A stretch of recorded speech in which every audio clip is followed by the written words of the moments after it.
Pacific Northwest, I'd be considering moving. Seriously. The gist of it is this.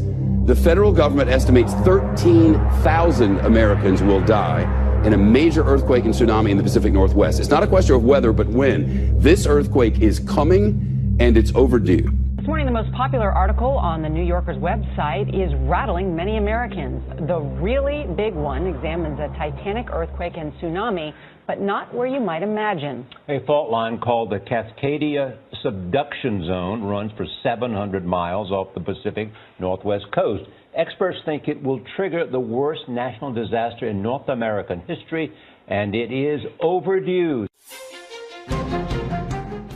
It's predicted to be worse than Hurricane Katrina, worse than the San Francisco earthquake of 1906. Scientists and Fema, the Federal Emergency Management Agency, are warning of a pending doom for the Pacific Northwest.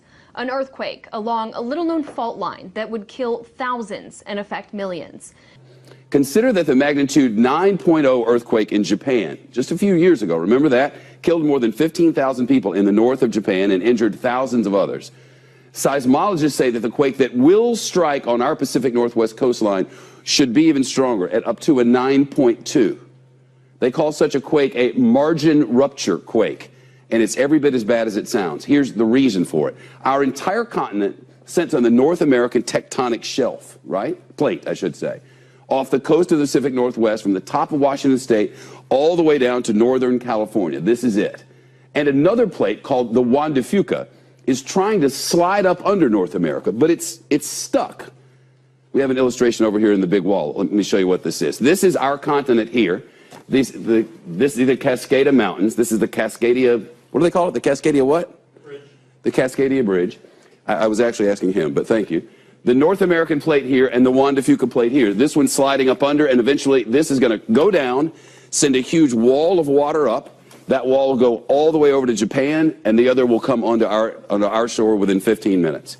And when it slips, it will unleash not only a colossal earthquake, but also that tsunami, 700 miles long, and in some places up to a 100-foot high wall of water and whatever it's pushing, like houses and dump trucks and schools. Thousands and thousands will not escape. The New Yorker quotes a FEMA official who says, and I quote, "Our operating assumption is that everything west of Interstate 5 will be toast." Everything west of Interstate 5 is gone. That's Seattle, Tacoma, Portland and Olympia, Salem and Eugene, wiped out. Altogether about 7 million people. That's not including tourists. So think of summertime. The New Yorker reports that FEMA calculations indicate the disaster will damage or destroy about 1 million buildings, including 3,000 schools and 1/3 of all fire stations. And perhaps the worst part of all of this, these sorts of earthquakes happen at regular intervals in exactly this part of the world, have forever. On average, according to seismologists, about every 240 years. So when was the last one of these massive 9.2 or so earthquakes? Well, the last one was more than 300 years ago, the year 1700. It struck in the Pacific Northwest and sent a 600-foot wave of water all the way to Japan. So right now, on average, the Pacific Northwest is decades overdue for the really, really big one.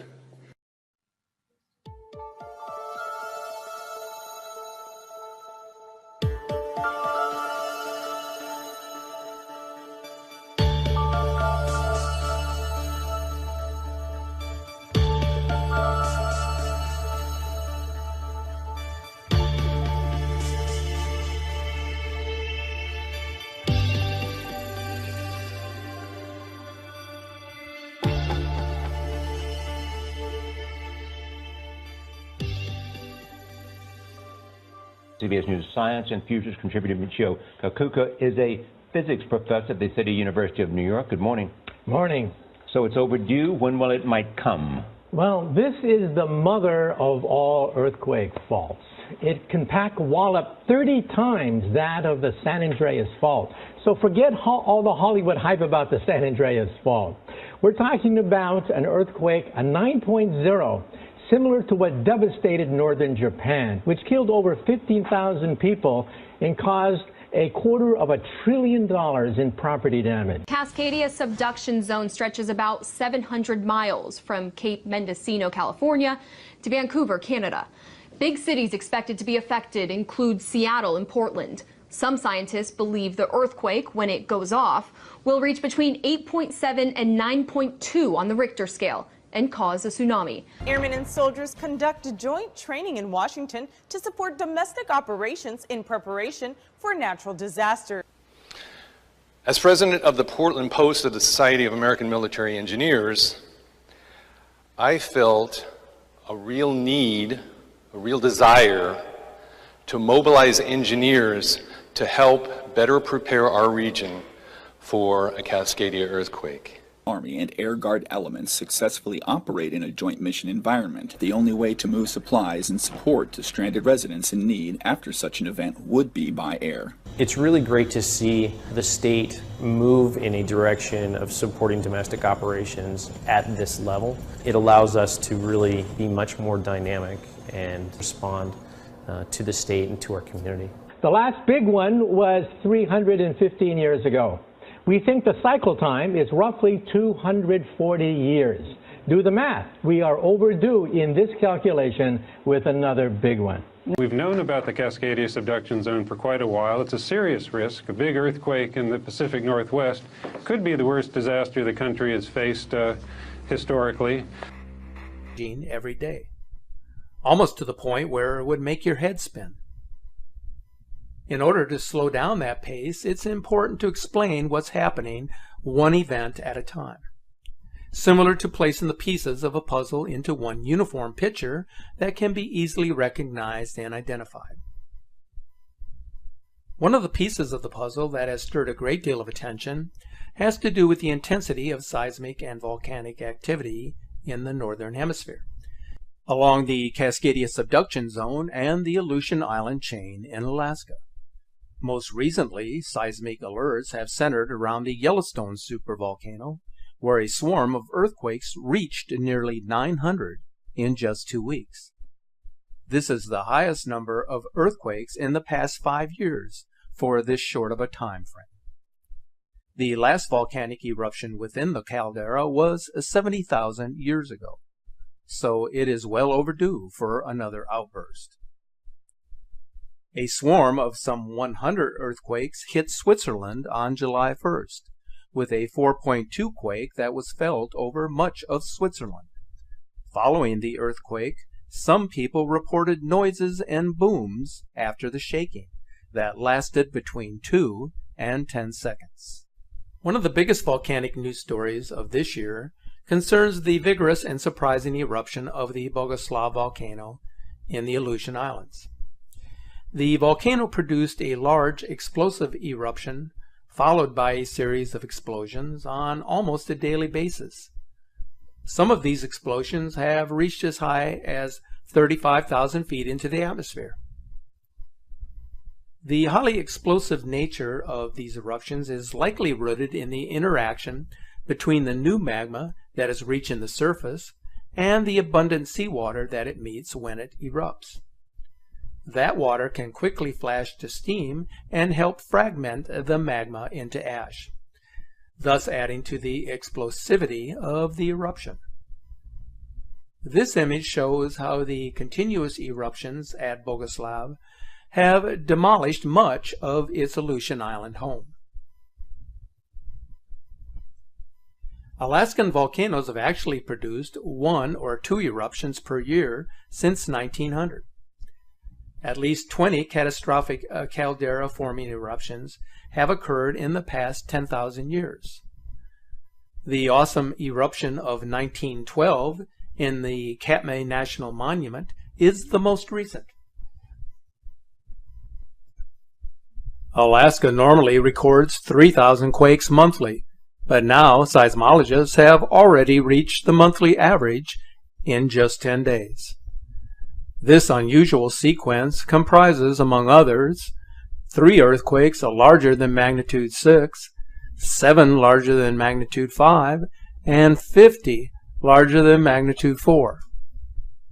The highest number of quakes recorded statewide to date came in 2014, when more than 40,000 were detected, an astonishing number. Mount St. Helens is one of those volcanoes that is unsettled in 2017, resulting in an earthquake swarm. The USGS detected over 120 earthquakes over the last few days, all occurring 1 to 2 miles beneath the volcano. Here's a look back at the shocking devastation left in the wake of the Mount St. Helens eruption on May 18th of 1980.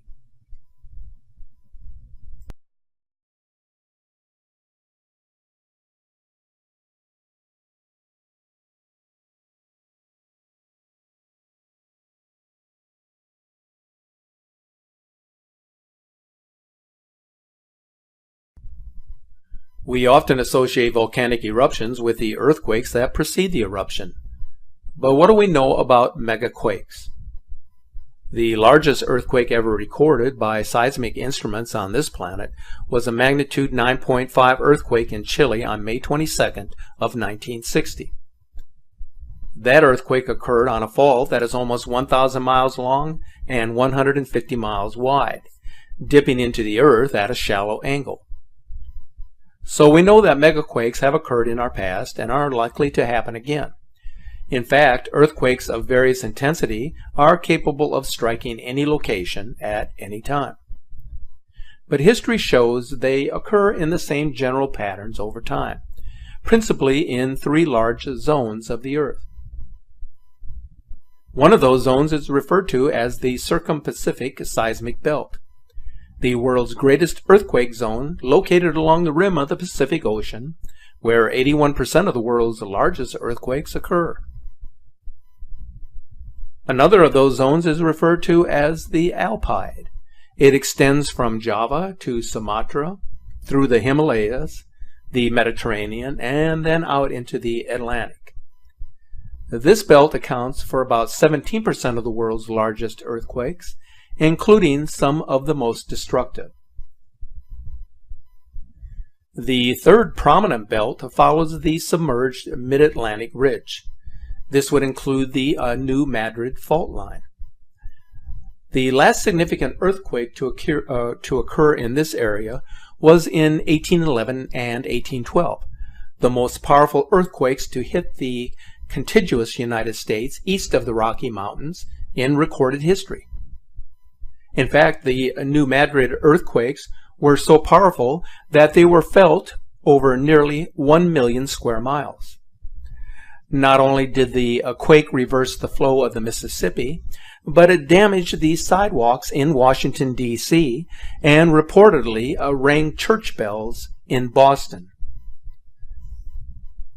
The New Madrid is the least understood seismic zone in the United States. It has often been said that another major earthquake in this zone represents a towering threat for which the central United States is almost entirely unprepared. I'm sure you've heard of the expression that if an earth-shattering catastrophe were to occur, that California would eventually fall off into the ocean. Well, that saying is a bit exaggerated. But California is moving horizontally north towards Alaska in a type of sliding motion. The dividing point is the San Andreas Fault System, which extends from the Salton Sea in the south to Cape Mendocino in the north. This 800-mile-long fault is the boundary between the Pacific Plate and the North American Plate. The Pacific Plate is moving to the northwest with respect to the North American Plate at approximately 2 inches per year. Now, at that rate, it would take some 15 million years for Los Angeles and San Francisco to be next-door neighbors.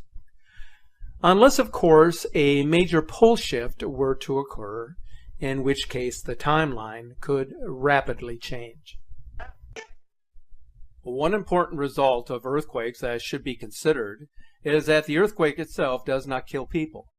It is the buildings and the contents therein that cause deaths in seismically active regions.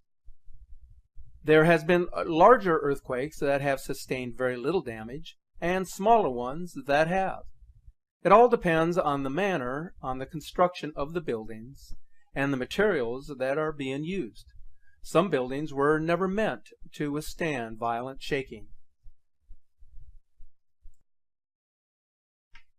Much depends on two variables, geology and engineering. From place to place, there are great differences in the geology at and below the ground surface. Different kinds of geology will do different things in earthquakes. For example, shaking at a site with soft sediments can last 3 times as long as shaking at a stable bedrock site, such as one composed of granite. Local soil conditions also play a role, as certain soils greatly amplify the shaking in an earthquake. The looser and thicker the soil is, the greater the energy movement will be. Fires are another major risk during earthquakes, as gas lines may be damaged, which could dramatically change life in America overnight. Earthquakes are a powerful force that can change landscapes and lifestyles. But there is something even more distressing that earthquakes are capable of doing. Media sources have reported that the Chilean earthquake of 2010 and the Japanese quake of 2011 were so powerful that they caused a shift or tilt in the Earth's axis. The Earth, which spins like a top as it orbits the Sun, has its tilt permanently altered. If we evaluate the simple facts involved with these two earthquakes, then the probability of an axis tilt comes into focus. The earthquake that unleashed the devastating tsunami on March 11th of 2011 moved the entire main island of Japan by 8 feet. It also shifted the Earth on its axis by nearly 4 inches. Scientists who are familiar with the phenomena say that the axis being altered has led to the shortening of the day by 1.8 milliseconds.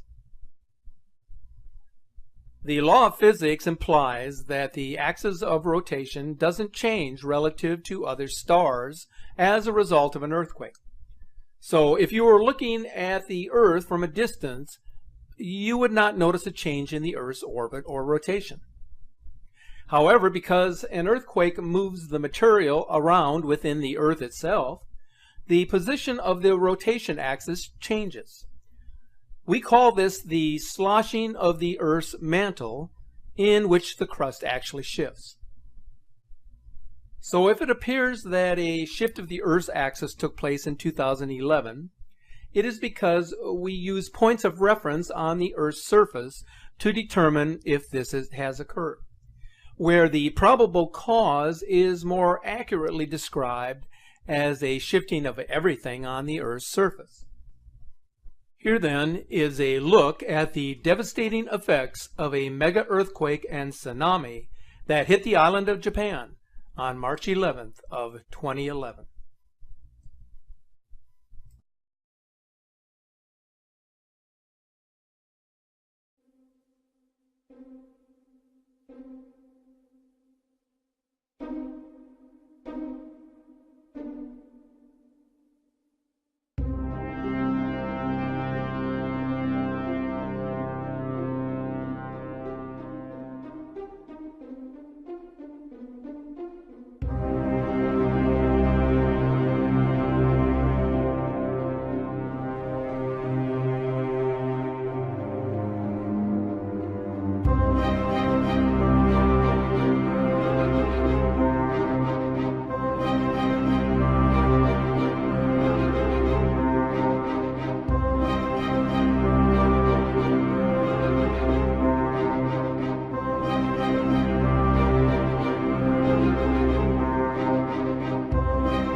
The events that alter the dynamics of our planet are a part of the puzzle that, when put into place, help contribute to the overall picture of a planet in turmoil.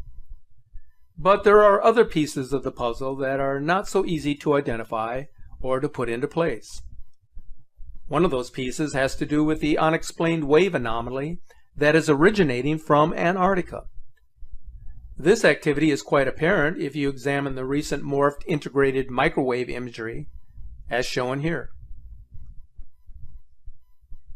In April, the same type of activity and patterns were being produced from the same region. Due to the coordinates from which the anomaly seems to be originating, many believe that the waves could, to a certain extent, be linked to the Princess Elizabeth Station. The station is situated at the base of figures that resemble pyramids. You might have heard a while back about a report, although controversial, that former astronaut Buzz Aldrin, who had recently visited Antarctica, had tweeted a photo of a pyramid, explaining in his own words that evil is here. So what did he mean by his Twitter statement? His words were removed shortly after they were posted. It appears that yet another mystery seems to be originating from the South Pole that has yet to be explained. Take a look at this screencast from May 25th. If you look to the left of South America on this map, you will notice that the waves appear to be emanating from Antarctica and moving out into the Pacific Ocean.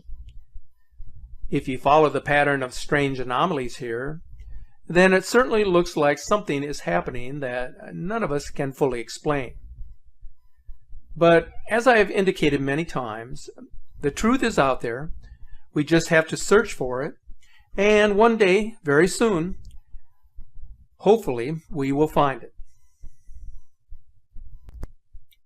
If you follow these strange anomalies happening in our sky recently, then you will understand that our atmosphere is changing dynamically. What may have been the norm many years ago is no longer true today. A perfect example of the changes happening in our sky comes from Borneo, and it has to do with light pillars. These anomalous pillars, which appeared over Borneo on June 22nd, are extremely rare. They are normally found in one location, the polar region, where light reflects off the mirror-like surfaces of ice crystals. Borneo benefits from year-round temperatures averaging 32 degrees Celsius, or roughly 90 degrees Fahrenheit, with a relative humidity of around 80% for much of the year. So how is it possible for ice crystals to form here, even at higher altitudes? It is absolutely strange, but certainly makes for a great conversation. One more thing I want to mention, because it has gotten a lot of attention over on our Facebook page. We recently received an image from one of our sky watchers who had this photo from February 26th, and he wanted to finally share it with our followers. It's a fairly remarkable capture of a planetary body that was briefly seen in the southeastern sky on that particular night. Now, as you may be aware, on that date, both Venus and Mars were located in the west-northwestern sky well above the horizon. Both were very visible, especially Venus, which was resembling the Star of Bethlehem with its extreme luminosity. Many of you commented how peculiar and strange Venus was looking before it transitioned to becoming the morning star sometime in March. There are a lot of viewers second-guessing about this photo, but it seems that no one can fully explain what this is. So I thought I would just get this out to you. You can go over to our Facebook page and follow the comments on this, as it really has garnered a lot of attention, as do all mysteries that are difficult to explain. So my friends, keep yourself informed on everything that is going on these days.